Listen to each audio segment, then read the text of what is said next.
everyone. Welcome to this second webinar of the Administration School ICT Infrastructure course in European School Academy. A very warm welcome to those of you who have joined this webinar from different countries. We are very happy to have you here. My name is Nair Carrera and I'm one of the moderators of this course. I'm here today with my colleague Jean-Noël and Roger, and Benjamin and Katerina are also some moderators in the course. Today we have here with us Eugene Morozov, I hope the surname is properly pronounced, who will be a presenter today. The webinar will last for 1 hour and it will be recorded, so if you have any trouble with the audio, with the video or anything, you will be able to watch it afterwards. It will be shared in section 2.3 of the course. And okay, so I think you're all muted at this point, but please, if you are not, I will mute yourself so that we don't hear any background noise. So please forgive us in advance. If you have any questions, I'm not sure we're gonna have enough time for those at the end of the webinar. But in any case, we have shared this Padlet here in the chat, so you can post your question there. You can post your question there, and then Eugene will try to have a look at the questions. So I'm gonna give the presenters rights now to Jean-Noël here, who is next to me, who is going to introduce Eugene. And good luck to the presenter, and thank you, everybody. Okay, not Eugene, but Jean-Noël. Wait. Okay, yes. Okay, you should be able to. You have the rights now? Okay, thank you. So, hello everyone, and welcome for this second module. My name is Jean-Noël Conin, and I am happy to introduce Eugene Morozov, who will be the speaker today. Eugene is technical manager with Cisco.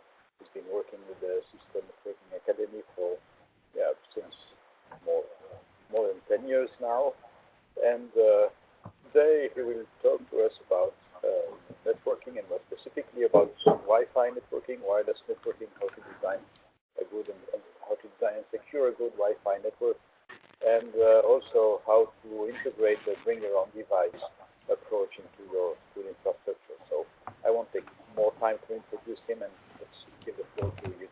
Thank you, Eugene. Thank you, Jean-Noël. Now, if you could attend to some people who are currently writing in the chat that they cannot join the audio conference, can you write them up the instructions how to join the audio? Yeah, so just a quick message. Go to audio conference, join using computer, okay? I'll write it in the chat as well. Thank you. Yeah. Thank you so much. Hello everyone, my name is Eugene Morozov. I am the technical manager for Cisco Networking Academy. I'm covering the territory of Central Eastern Europe, Russia, and CIS, and also Nordic and Baltic countries. And this presentation will be more or less focused on wireless networks from the security perspective, and also the concept of bringing your own device. And you may keep in mind that this presentation is based on the Mobility Fundamentals course series, which is the course that is available from Cisco Networking Academy. Okay, so let's start from this perspective. Okay, how hard can it be? I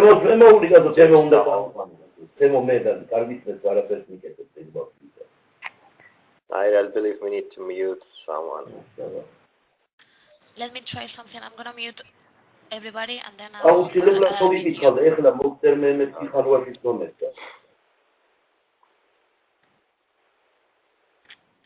just 1 minute, please. Okay. I need to take the ball back now. Okay. Should mute it now. Okay. Now. Okay. Thank you. Thank you. Sorry. Yeah, it's okay. So actually, if you think how hard it could be to build a wireless network. It's really easy just to not install wires, right? Well, yes, but actually no. It is wireless, but it is not easier than wired network in some sense, okay? Because security is paramount in wireless networks because availability is so high. In this presentation, we will be going over this agenda. So we will have an overview of wireless and security. We will go through some wireless vulnerabilities and threats. We will talk about authentication and encryption and which kinds of authentication and encryption are strong. We will also make some short introduction into the centralizing WLAN authentication. And we'll have some best practices on wireless security shared. And finally, we will wrap up with the overview of BYOD concept, which stands for Bring Your Own Device. Okay, let's start with the overview of security. Of course, it's much easier to ensure security naturally in a wired network because wired network is contained within a certain physical boundaries, and physically devices are connected to each other. And for a potential hacker to penetrate into the network, they have to be physically connected to the network. So in this case, network is less available but more secure. Less available, it means that for users, so for your users to connect to the network, they also have to have a wire physically connected to some device. In a wireless networks, the availability is higher. It means that it's easier to connect to your network, and unfortunately, with a higher availability comes lower security because network is exposed to anyone, and more or less someone who actually is not located even inside your building, they can get at least physical access to your network. I mean, they can connect to your network, and security becomes very important because it's not that easy to. The network is easier available, and it's not that easy to spot these situations, and it's not that easy to just contain your network within the within your building perimeter. Okay.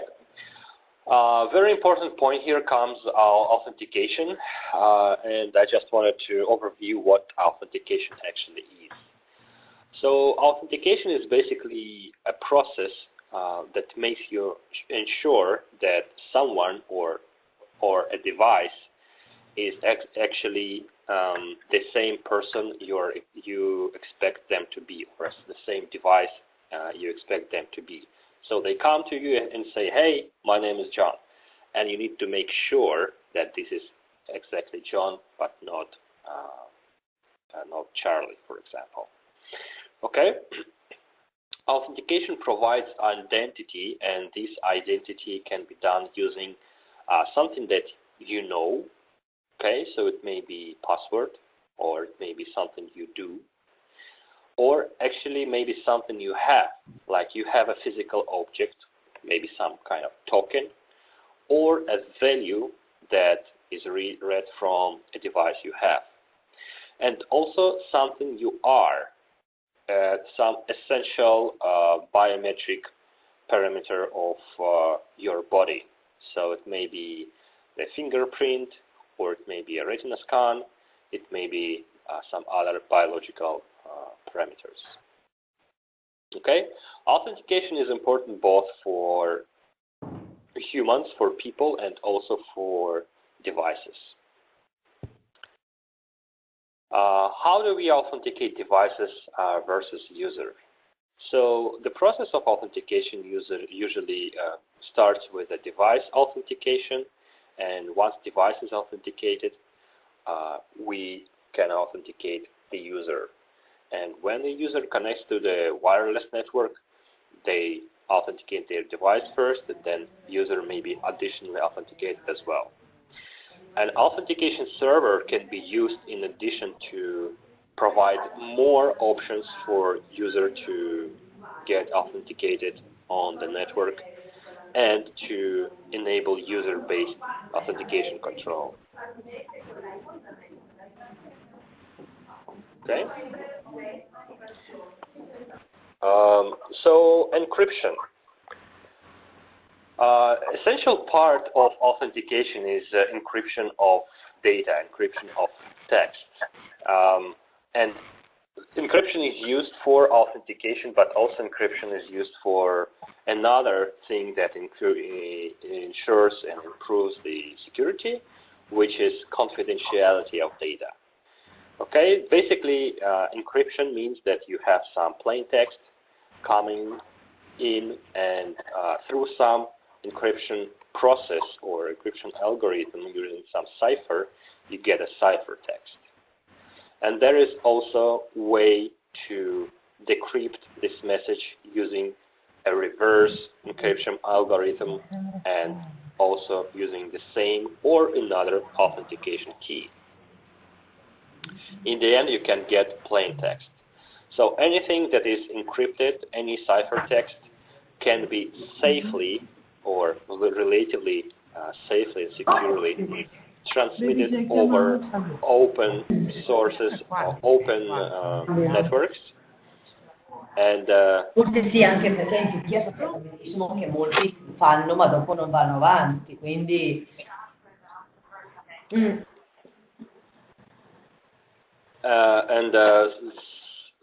can be and we can be sure that, well, or at least sure to some degree that if someone captures this text, they cannot do this decryption process and get the plain text visible.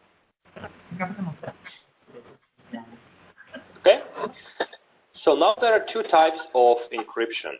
There is a symmetric encryption and asymmetric encryption. What is the difference? The process is a bit similar. You have the plain text on one side, and you have ciphertext on another side, and you can basically encrypt plain text to get the ciphertext, and you can decrypt ciphertext to get the plain text. The difference is the keys, because keys are always used in the encryption process nowadays. In the very ancient times, there were some encryption technologies that were based on the secrecy of algorithm itself. Like the infamous Caesar code, it was based on the secrecy of the algorithm.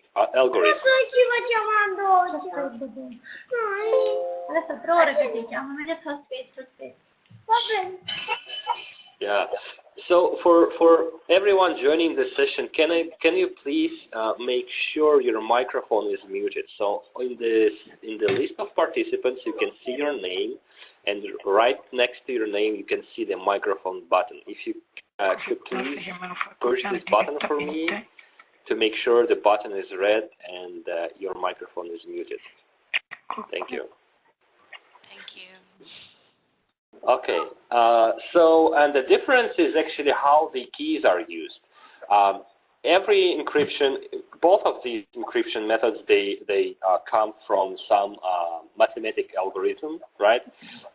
And in symmetric encryption, you use the same key. You can see the same key is used both for encryption and for decryption as well.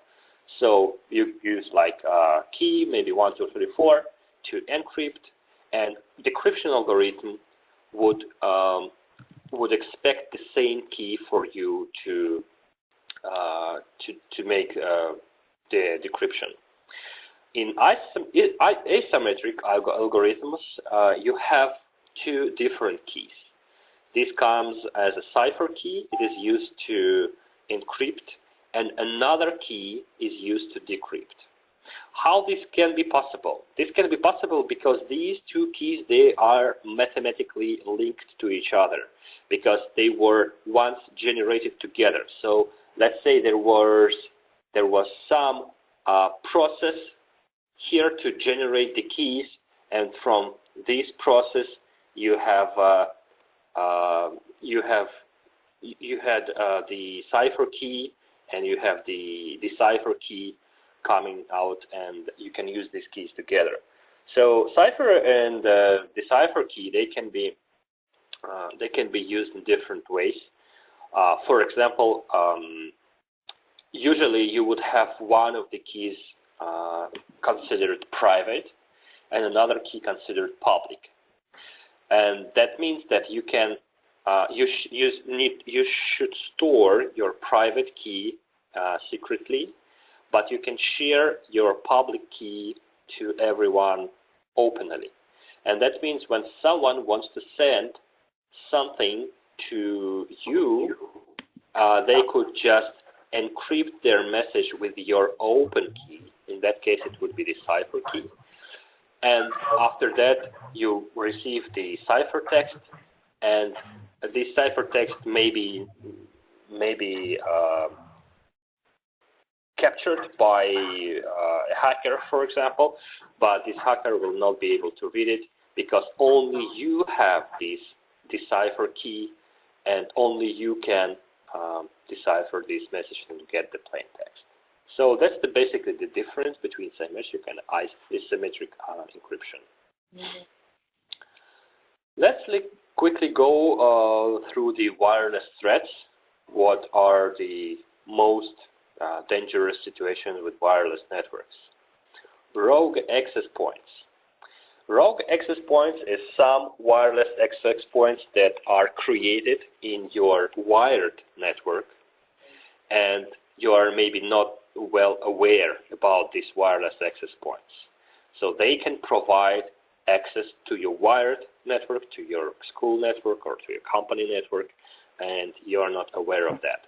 And how well these wireless networks, wireless access points secured, it's a very big and open question. And they usually are not very well secured. They usually use default configuration. And you need to keep in mind that any client on a rogue access point is a rogue client, and they can potentially have access to your company network. Another threat is ad hoc networks. Ad hoc networks may be created by people just to maybe send some files from one laptop to another without using an access point. And they are also open for potential weaknesses, and they also occupy the radio frequency channels. Mm. Another threat is the client misassociation. A rogue access point can use the same network name, which is called SSID, and your clients in the network may be confused by that rogue access point, and they may connect to the rogue access point searching for your legitimate network, and they may be something like man in the middle may be created. And also wireless attacks is a management frame spoofing, and also we have active and passive types of attacks we're going to cover some. Okay, let's get a bit more details on the wireless vulnerabilities and threats. Why are wireless networks prone to attack? Basically, as I told, it's because of their open air nature. You cannot really control how your wireless network propagates. It's very easy with a wired network. You just don't stick your cable outside of the window of your building, and pretty much it is already well secured because you have physical control. But you cannot do the same with a wireless network. Wireless network will be visible outside of your building, and you cannot do much about it. You can reduce the signal of the wireless access point, but it will affect the performance of the network. So no physical barriers to intrusion. The protocol all wireless LANs are using, it's called IEEE 802.11. It is a well-documented and well-understood protocol, And most common attacks against wireless networks are targeted at management frames that are used within this protocol. And it's very well understood how this connection management works, and it's basically very well known for hackers as well. And another thing that radio frequency is they are unlicensed, and it provides easy access to inexpensive technology for deployments and attack. You can buy wireless adapters anywhere with a very cheap price. So why do we need the wireless LAN security? Because of the open and pervasive nature of radio frequency communication, you can't control RF propagation, and you don't need physical access to launch attacks anymore. It can have very drastic impact on business, and data can be stolen. And also you may face potential legal and financial implications, especially in retail, healthcare, or government organizations. Of course, your network may have some very sensitive data, and if you have this data stolen and maybe published or used somehow by a hacker, this is a very serious financial and legal consequence for your organization. Innate design, per the IEEE 802.11, it was designed with a very basic security needs in mind. It's a rather old protocol, a rather old infrastructure, and when people were designing it, they were not thinking that much about security. And times have changed, and now security is paramount. This protocol is known to have vulnerabilities, and some vulnerabilities became known over time. Wireless LANs are easy DOS, which is denial of service targets. They can be jammed, they can be flooded, they are prone to man-in-the-middle attacks and also dictionary attacks. No protection in management and control frames. Most solutions for security address only data frames. And we need to protect and authorize access to network services and resources. Security risk assessment. Sensitive data. You have very sensitive data in your network, and you need to assess what are the risks associated with this data to be compromised. What is classified as sensitive actually varies by organization, and it can be determined at all levels of organization what data must be protected from both a legal and business viewpoint. Appropriate data is protected with a proper protection. And intellectual property, trade secrets, identity information, financial information, health, and employee and customer databases. And possibility that some data is too high a security risk to even put them or make them available on a wireless network. And you need also assess the network services. Vulnerability of the company, network, and such actions would cause damage to the company productivity and affect sales. And services like email, file, database, directory, internet, web-based applications, also virus and intrusion detection services and custom application services. So there are a lot of risks you need to consider when you build security into your wireless network. To document what are the security risks and what are the measures to protect your network, a security policy should be developed. What is a security policy? Security policy is a document that describes how security is implemented in this organization. Any organization needs a security policy to define how to protect sensitive data and network services, and what to do if systems or policies fail. So it needs to have the recovery plan defined and mitigation techniques. For network services, RT organization needs to work with the security organization to help define the security policy and deploy network services in line with the security policy. And client capabilities. Understanding client capabilities of the network, and more importantly, the specific client endpoints capabilities will ensure a secure WLAN deployment that can meet the requirements of your business. Why, in the end, the WLAN security is important? Because there are so many vulnerabilities, and some lessons from here are to not rely on basic WEP encryption. This is very much outdated. A requirement should be for enterprise class security, so it's WPA or some of the more advanced protocols. Employees often install WLAN equipment on their own, which compromises security of your entire network. So this is again these rogue access points. And business impact may be very high due to stolen data. WLAN sniffing and SSID broadcasting.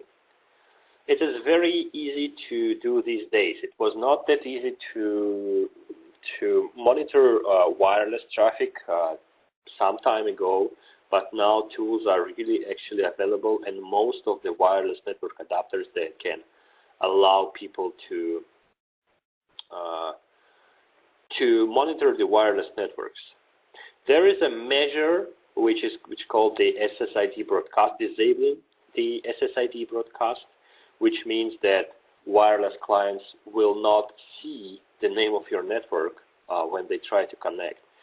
But and that can somehow, well, a little bit help to make your network a bit obscure, to hide it a bit from being so much exposed.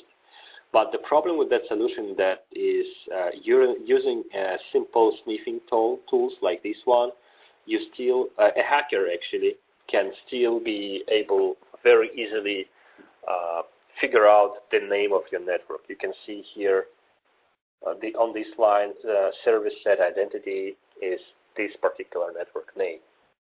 So it's not really very powerful and very strong security measure. WEP vulnerabilities. WEP is an outdated protocol, outdated security method, which is flawed, and it is prone to encryption passive attacks. So the problem with the WEP is actually it uses static key assignment, and it can be cracked within minutes. So like in this example, you see that it's like 17 minutes to compromise the web protocol in a busy network. So very basically, recommendation, do not use web at all. Also, man-in-the-middle attacks. Man-in-the-middle is a bit different from just listening to the network and collecting the data from in the network. Man-in-the-middle can hijack requests that come from wireless station and to pass this request to access point, and do the same with the responses that come from access point back to your wireless PC. And besides from being able potentially to read this information, they can also modify this information. So it is a very, very high risk. And it is very easy to do with MAC address spoofing, rogue device setup. Like, imagine this is another access point with the same network name like this one. And this can be can be able to capture the requests coming from wireless station a bit earlier than this access point and then pass them to the legitimate access point. Also DOS attacks, and it's easier sniffing and easier word driving. What is a ROG? ROG is any device that's sharing your wireless spectrum but not managed by you. And majority of these devices are not set up by hackers on purpose. They're set up by insiders, by company employees. And why are they dangerous? When set up to use the same network name as your network, it creates a honeypot that can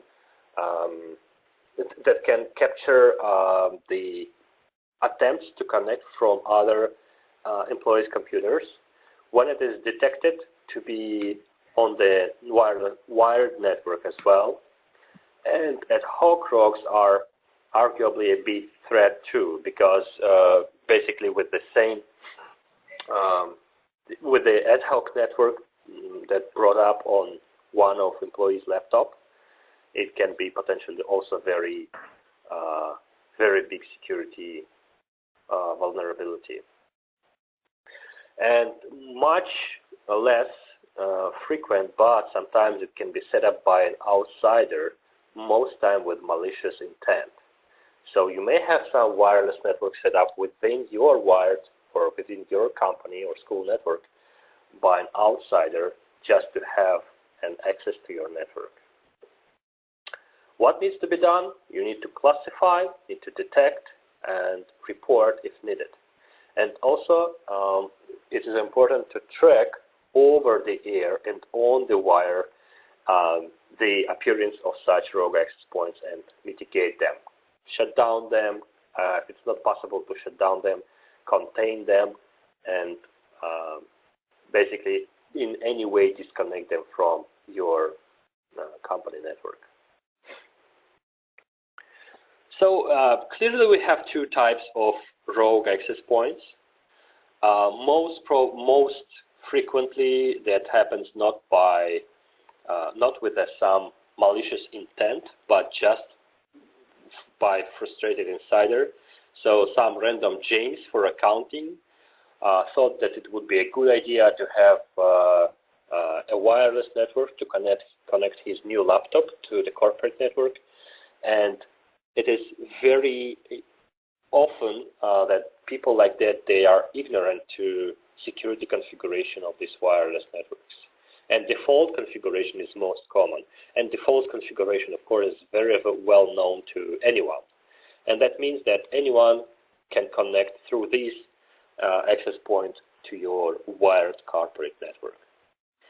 And less likely, malicious hacker penetrates physical security specifically to install a rogue access point.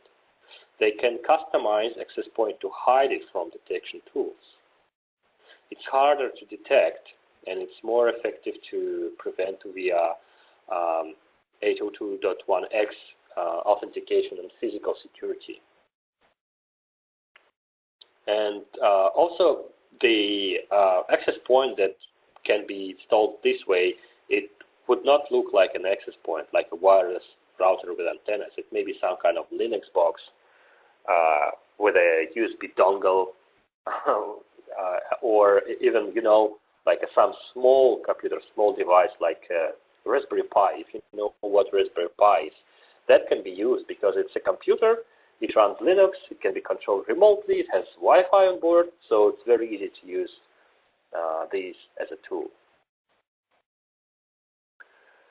Dictionary attack is very easy to understand. Basically, when someone wants to break a password, they make many attempts to break this password, and they use password dictionaries to try different combinations of words and symbols to crack the passwords.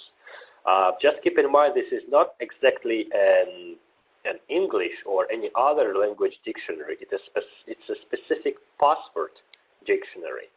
That means that all well, all or most of common combinations of symbols that are used as passwords will be there, even if this combination do not look like normal words. So like password 123 is not a word for a normal dictionary, but it may be included in the password dictionary, and this dictionary may be used. And also these tools are also, they create many different combinations of the words to try to crack them. And it's also very, if you look for on the internet for something like most commonly used passwords, you will find some top 10, top 20 words that are used as passwords. Another approach of a hacker may be MAC address spoofing. And as with wired networks, MAC address and IP address spoofing are possible or even easier in wireless networks. What is the spoofing in general? Spoofing is something is a situation when someone or something uses a false source address.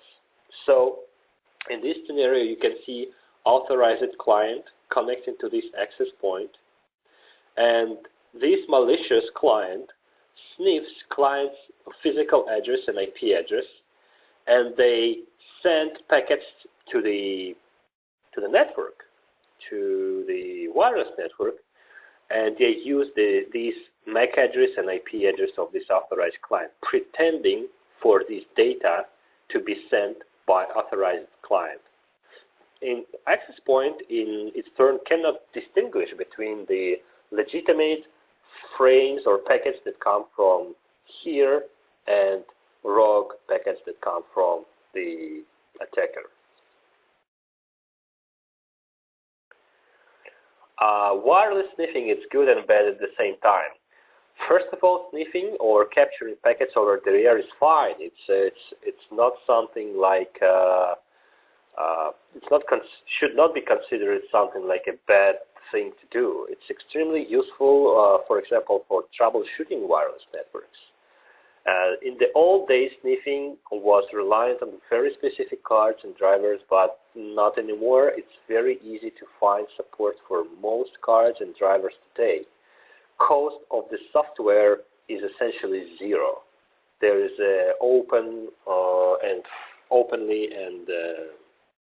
and freely available software that can do so many things with wireless networks.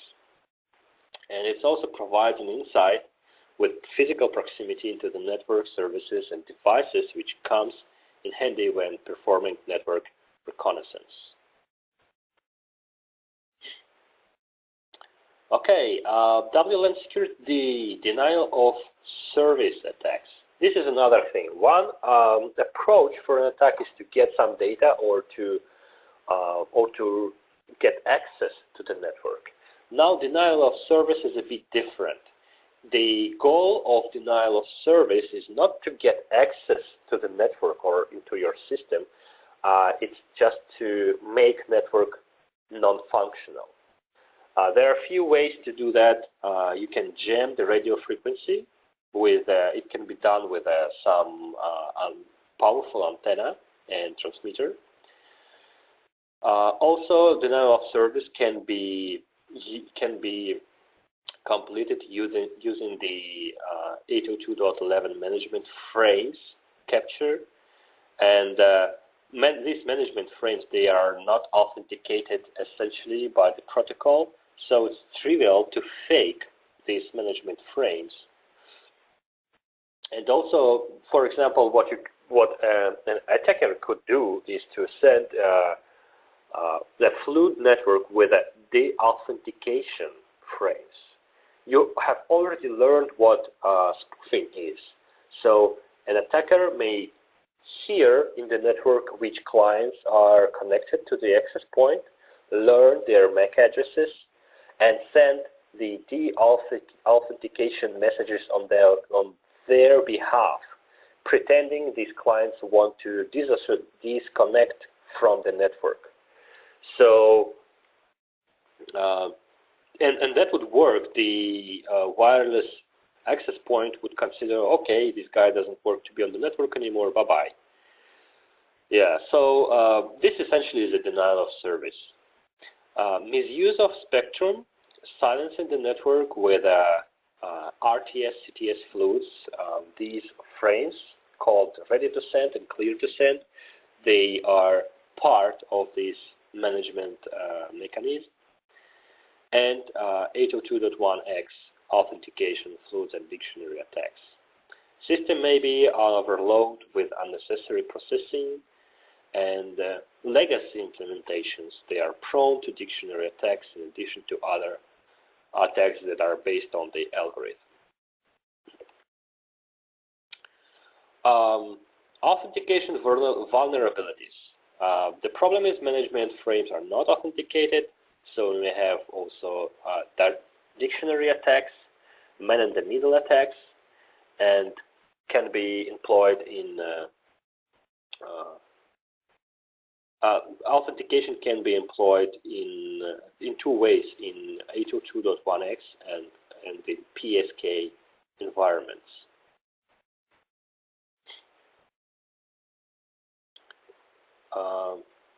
Okay, exploits using 802.11 as a launchpad. Yeah, sure. Breaking into the wireless network is one thing, but think about what can happen after that. An attacker can gain access into your whole network through the wireless network. So after the wireless network is breached and the attacker has access to the wireless network, they may be interested in the other wireless clients in this network, but usually you have your wireless access point connected to the wired network, and they may start learning what devices you have in the network using tools like DSNF or Nmap, and do some penetration tests and tries for your servers and explore server service vulnerabilities, and also look for application vulnerabilities, again, weaknesses to exploit them. So there are a lot of potential consequences for whole wired network. That's why it's important to implement strong authentication and encryption.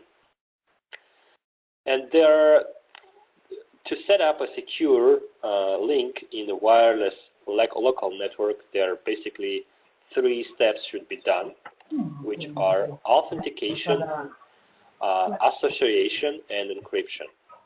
Authentication enforces strong and mutual authentication between client and server. Association established a virtual port for this wireless link, because when you connect the computer to a physical switch, okay, it's quite clear, it's port number this on the switch and this interface on the client.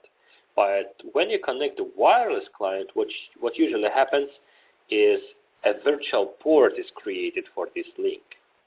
And then encryption.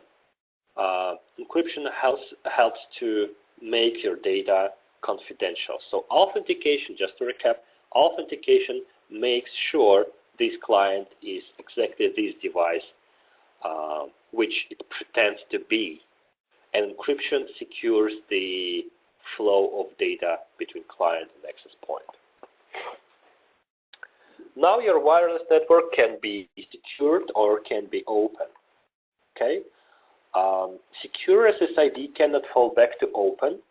So, for example, users that are not supporting .1x, they cannot fall back to some other form of authentication on the same network as corporate users. Another way is pre-shared keys, and they cannot coexist on one secure SSID. In both types of SSIDs, you can combine multiple identity services this is really needed. The evolution of authentication starts with MAC address authentication, which is a very basic one, and it's not really considered a proper security measure these days. WEP or WEP is a bit better, but still it's not, as I told, with the static keys, it's really breakable in about some minutes in a busy network. And .1x and dynamic web is a bit better, but ultimately WPA and WPA2 are the best security algorithm to implement. WPA is a snapshot of 802.11i standard, and it's commonly used with a TKIP, which is a temporary key integrity protocol encryption.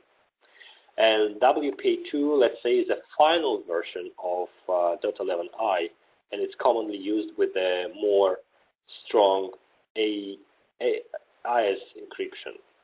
So the difference between these two, TKIP encryption is actually not, TKIP is not an encryption algorithm. It's a key management algorithm, because to make sure your encryption works fine, you need to change keys over time. Okay, your keys should be dynamic. You need to change these keys from time to time with a certain period, and TKIP is an algorithm that helps to do that. And as an encryption algorithm, TKIP uses RC4, and IS has its own key management process, which is similar to TKIP, but it uses more strong encryption algorithm itself. And two authentication mechanisms are personal or enterprise. PSK, pre-shared key, is a personal approach and it's good for home use. And enterprise is better for company use or enterprise use. Let's get to some details how authentication happens. So the process for authentication in an open network, how does it happen? Client sends probe request. In this scenario, look here, we have two access points, okay? And client sends probe request, and access points send probe response. So that stage or phase called probing. Client evaluates access point response, selects best access point based on, let's say, on the signal level, and selects, for example, point A. So it does not communicate with point B anymore from that time. It sends authentication request to point A, and access point A confirms authentication with authentication and registers the client. So steps 3 and 4 are authentication. Now steps 5 and 6 are association. Client sends the association request, and access point responds with association response and creates this virtual point for this client to connect to. What happens when you use PSK, for example, web? Steps 1 to 3 are the same as with open authentication. But after authentication request comes to access point A, it sends authentication response containing the unencrypted challenge text. So challenge just a random string of text, and client needs to encrypt their challenge text using one of the web keys and send it to access point A. After that, access point A compares the encrypted challenge text with its copy of the encrypted same challenge text. If encrypted text match, then access point A will grant access to this client to the network. security protocol defined in the standard specifies that it operates at layer 2 and does not offer end-to-end security. Uses key plus initialization vector. So it's a random number generated through the web algorithm. Key and initialization vector are used to encrypt the data.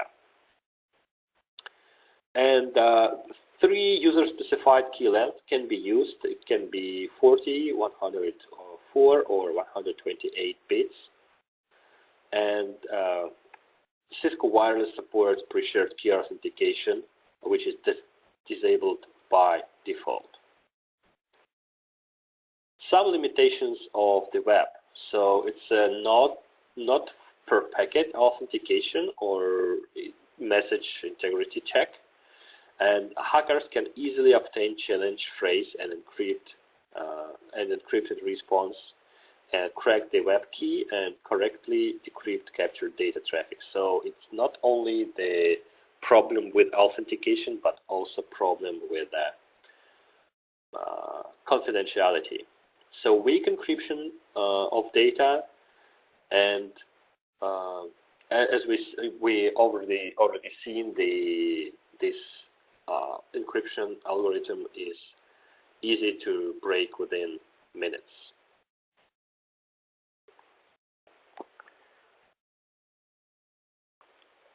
Now, a better solution is WPA.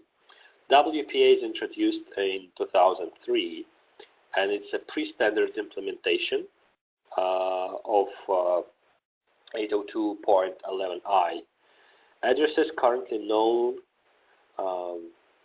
security problems with the web, and it also allows software upgrade on already deployed access points and clients to improve their security. Components of WPA are authentication key management, including EAP authentication and PSK authentication, unicast and broadcast key management, standardized keep per packet keying and MIC control, and also initialization vector space expansion, 48-bit initialization vectors. And it also can coexist with the WPA and non-WPA devices. They can coexist in the network. So basically, we have 2 modes in WPA. You can have the enterprise level authentication and personal authentication. What's the difference? In a nutshell, the difference is with personal authentication, you have just a network password, okay?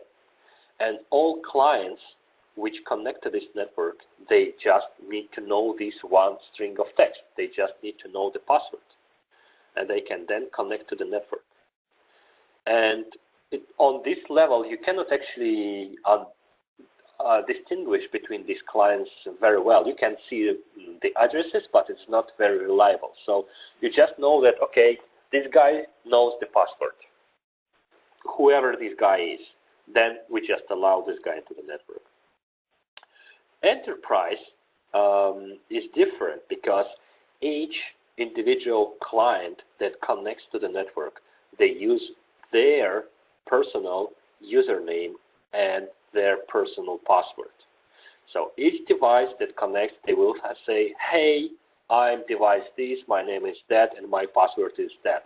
And that is checked against the user database. So each individual user of the network can be really identified by the access point. So encryption evolution goes through web, through KEEP, and finally IS protocol with a more strong encryption. And best practices is to use if all devices in your network support WPA2, it's much better to use WPA2 to secure the network. So KEEP is cracked, and it is not advisable to use KEEP for to secure the networks anymore. And the risk for that is that common traffic types such as ARP and DNS, they can be replayed to client for very limited duration of time, but at most 7 times they can be replayed, and that's a potential security problem. Another measure for security of wireless networks is a MAC filtering.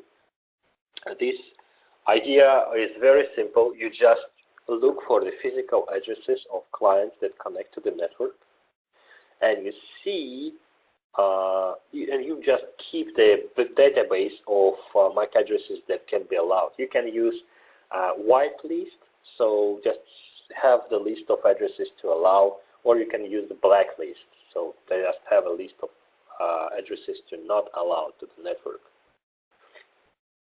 This option can be enabled on per WLAN basis, but this option is also not very reliable because the MAC address can be very easily spoofed. Okay, sorry, Eugene, to interrupt. We are running a bit out of time, so I'm not sure if you can skip a section, and then maybe the participants can have a look at the presentation in PDF, if we can share it. Do we still have 5 minutes? Yeah, sure. Okay, good. Sure, yeah, sure. Just to let you know. Yeah, sure. Okay, Thanks. thank you. Yeah. Just wanted to talk a bit more about centralizing the WLAN authentication, maybe very quickly, just to maybe cover the idea, okay? So the idea of centralized authentication is to use a standalone server for authentication, and supplicant is the computer that tries to connect to the wireless network, comes to the network, connects to the network, and at this point, the wireless access point would tell the client, okay, you can go to the network, but it will only allow this specific 0.1x protocol to go through the wireless network.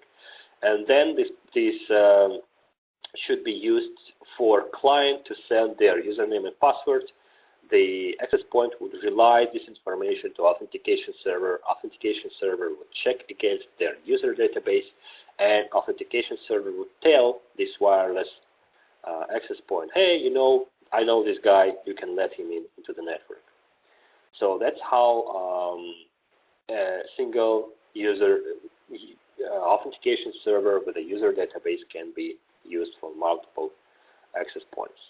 Another approach is web authentication. So you can use a web captive portal that can be used to capture user name and password. Instead of letting them to input their username and password in the system, they can just connect to the wireless network and continue to the web portal. They cannot use any other services before they authenticate on the web portal. Overall, the best practices for wireless security when deploying wireless networks, security should always be the primary concern because networks are so easily available. Deploy wireless LAN security with a minimum security configuration, or WPA2, PSK, and IS encryption. Guest wireless access should adhere to the minimum security configuration if you allow guests in your network. But in the event that is not feasible, use WebAuth or a splash page or captive portal and disclaimers and the login process. Enterprise wireless LAN deployment should always separate guest access and corporate access with multiple virtual networks and separate.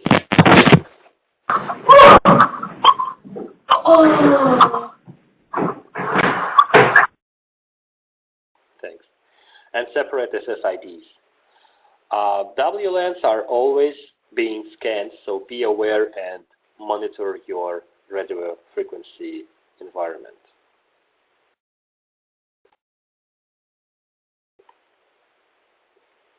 Okay, so that's the overview of best practices for the wireless local networks. Just want to remind you that this presentation is built on based on the content of Mobility Fundamentals course that's available in Cisco Networking Academy.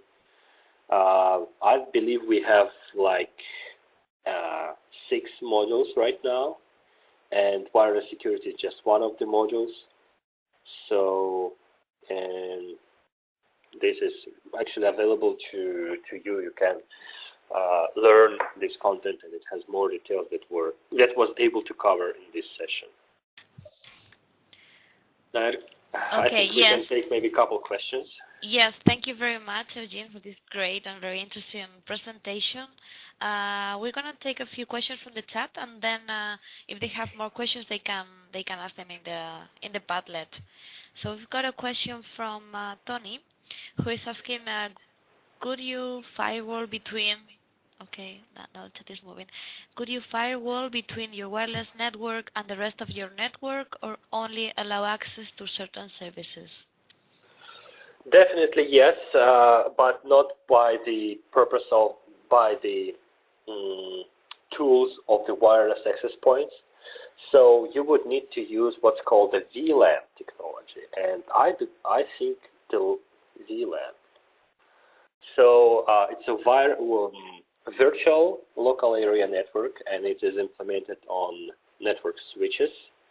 And I believe last year, when I did the similar webinar for this project, I was actually talking about virtual LAN. So if you have an archive or something like that, that may be useful. Okay, great, thank you. We've got another question from Silvana, very simple one. How can I detect a ROG?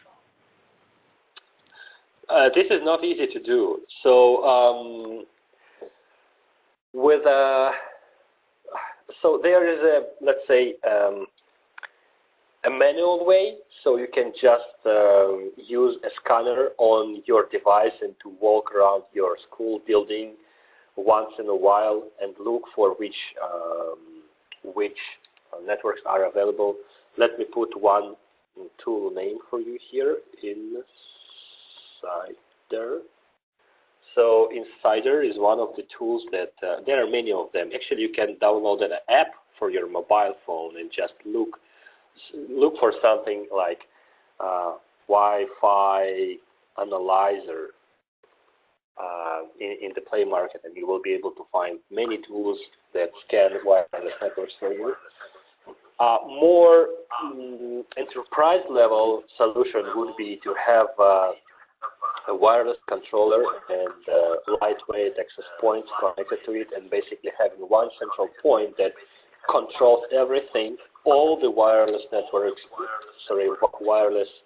I'm hearing myself, it's not easy to talk when I hear myself. So, yes, Natalia Polakova, can you mute yourself, please? Because I hear echo from your side. She's muted now. Thank you. So,